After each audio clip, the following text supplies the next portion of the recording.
The year is 2025, and the world is watching a patient flatlining in the global ICU. This patient is China, the economic powerhouse that promised to dominate the 21st century. For decades, the story was relentless growth. The numbers were astronomical: double-digit GDP expansion, towering skyscrapers, and a conveyor belt of manufacturing output that wrapped around the globe. China was the unstoppable force. But what if those numbers, what if that shimmering facade of steel and glass, was nothing more than a carefully engineered illusion? Today, the truth is unavoidable. The official GDP monitor might still flicker with signs of life, a 3% or 4% growth rate. But peel back the statistics, and you see the patient's vital organs failing one by one. China's economy is not merely slowing down. It is surviving by pure, unsustainable state force. It is hooked up to an artificial lifeline of debt and forced exports, with the central government acting as a desperate, overworked doctor pumping adrenaline into a corpse. Right now, four core systems that once defined China's strength are collapsing simultaneously. The debt bomb, the $19 trillion crisis of ghost cities and local government debt. The demographic death spiral, the grow old before you get rich paradox. The great exodus, the collapse of foreign confidence and the flight of capital. The state straitjacket, Beijing's war on the private sector, and the rise of the lying flat generation. Time is not just running out. For the world's second-largest economy, the clock has entered its final, catastrophic countdown. To understand the crisis, you must look where the light doesn't shine. The financial detonation point was not Wall Street. It was a property developer named Evergrande, a company that became a symbol of systemic corruption and leveraged excess. In early 2024, a Hong Kong court ordered its liquidation, a final, chilling confirmation that the debt model was dead. The collapse of the real estate sector was not just about homeowners losing down payments. It was about destroying the primary financial engine for hundreds of local governments. For years, cities relied on selling land use rights to developers to fund everything from roads to civil servant salaries. With the property market seizing up, that revenue stream vanished overnight. This is where the real horror show begins: local government financing vehicles, or LGFVs. These are the opaque, off-balance sheet entities used by local officials to skirt borrowing limits, piling up debt to fund the infrastructure boom. It is China's shadow banking system, and its liabilities are staggering. Independent estimates suggest the total debt raised directly by local governments and through these LGFVs stands at approximately 134 trillion yuan, or roughly $19 trillion. Even more dangerously, the International Monetary Fund estimates that the hidden LGFV debt, the true, unofficial liabilities, reached 60 trillion renminbi by the end of 2023.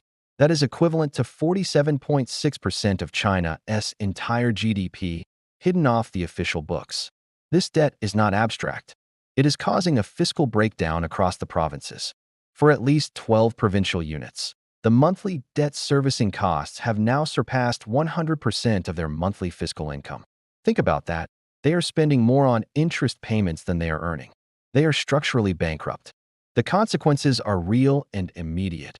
Local governments in high-risk areas are cutting civil servant salaries, delaying pension payments, and paring back public services. This cuts local consumption, which in turn further weakens the economy. Beijing is trying a cleanup, issuing billions in special bonds to swap high-interest debt for lower-interest, official debt. But experts like Fitch Ratings estimate the current restructuring round addresses only about 30% of the total shortfall. The remaining 24 trillion renminbi gap is a black hole.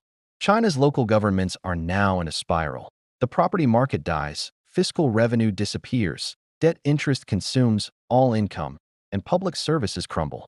The foundational financing mechanism of China's miracle economy is now an empty vault guarded by $19 trillion in U.S.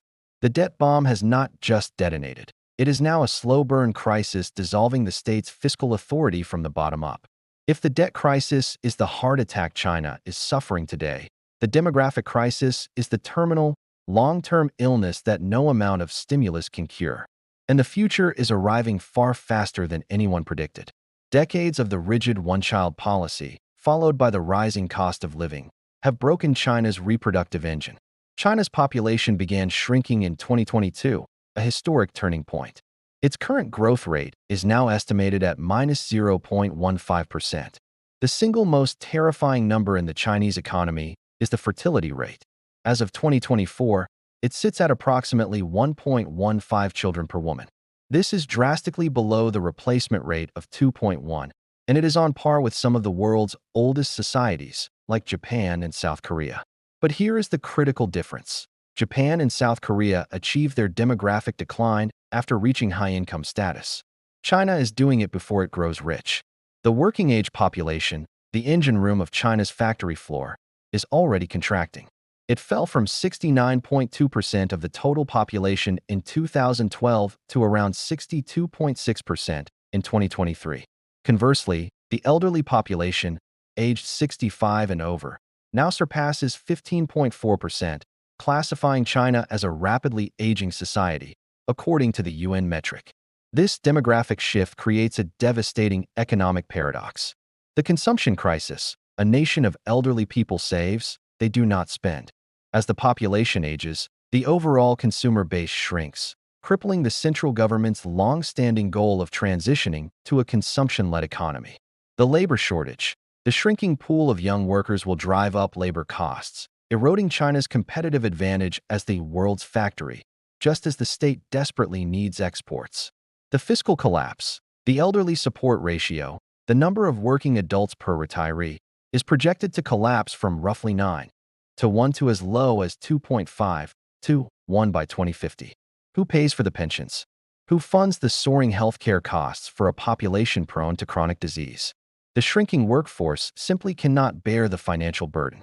The state has tried to intervene, removing the one-child policy, then implementing the two- and three-child policies, and even offering subsidies. But the young generation, exhausted by the relentless 996 work culture, crushed by housing costs, and deeply skeptical of the government's intrusion into personal life, is simply saying no. The decision to not have children is a silent, but profound, vote of no confidence in the future of the Chinese economic and social contract. It's a systemic signal that the nation is running out of fuel for its engine.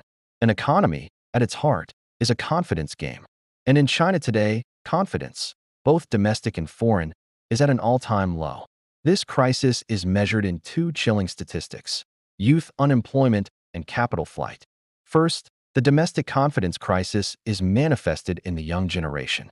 When the government resumed reporting the adjusted metric for youth unemployment, 16 to 24 years old, in July 2024, the figure reached a dizzying 17.1%.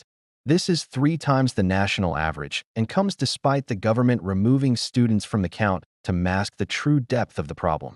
Imagine 12 million new university graduates entering the labor market in a year when the sectors that typically hire them, technology, education, and real estate, have been crippled by regulatory crackdowns.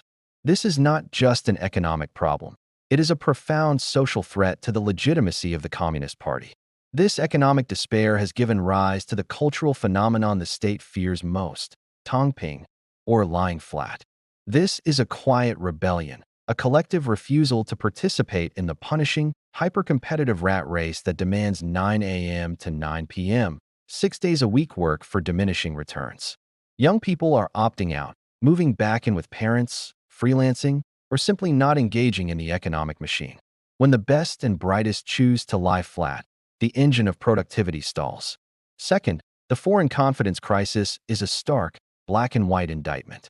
The world's capital markets are pulling their money out of China in a historic reversal.